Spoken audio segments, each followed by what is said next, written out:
concept kasi ng Bamba has always been comfort food. So yun yung naging stepping stone ko for inspiration for the menu.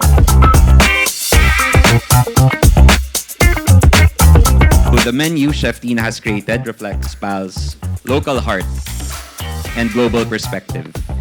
We remain the heart of the Filipino that beats with the rhythm of the world. We keep people connected and we fly them to different destinations.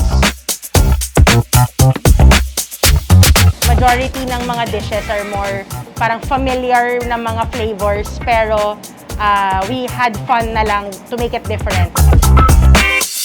The Philippine Airlines, again, thank you very much for trusting that little BF Bistro. I cannot be any prouder of my team, of course. Everybody you see in yellow, we all built this tonight.